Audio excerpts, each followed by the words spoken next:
sentence that we the court, Roberts, wrote in the Stevens case. We're not expanding the categories of unprotected speech. And then you go into absolutely conventional First Amendment analysis. This statute is content-based, targeted at a particular kind of speech that the government disfavors. That triggers strict scrutiny. That requires the government to establish a compelling government interest. And the government can't do that. There?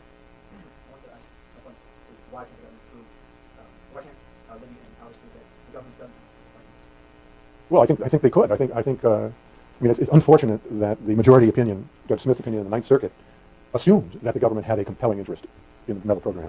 That's an embarrassment to the case right there. I think that should have been drawn into question. And I would have come out the other way and say they don't have a compelling interest. And the court may well. They'll say, well, Judge Smith in the Ninth Circuit said they had a compelling interest, but there was no analysis of that, and we think to the contrary. Right?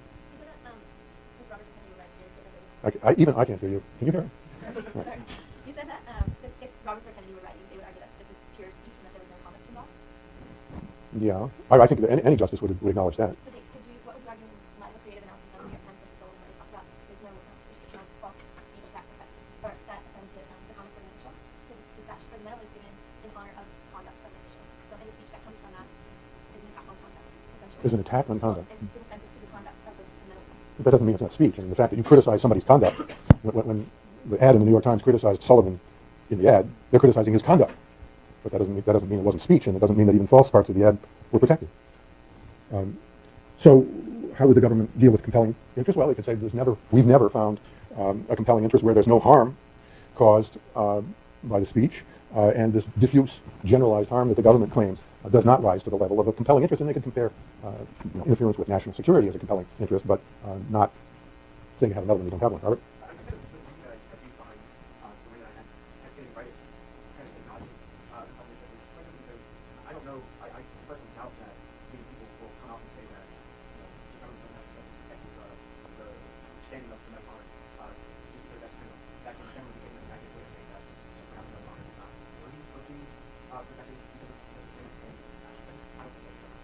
Okay. I think government has restricted a lot of things, but I think that doesn't mean it's trying to make a law out.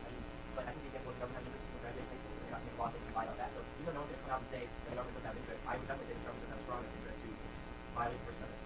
Yeah, and not only do you focus on harm, but the court might focus on the fact that the person didn't benefit personally by the lie. That's not required by the statute. Some of the false statement statutes, like impersonation ones, require that the defendant has benefited in a way by exercising powers or performing in ways that would not be permitted if they weren't phony.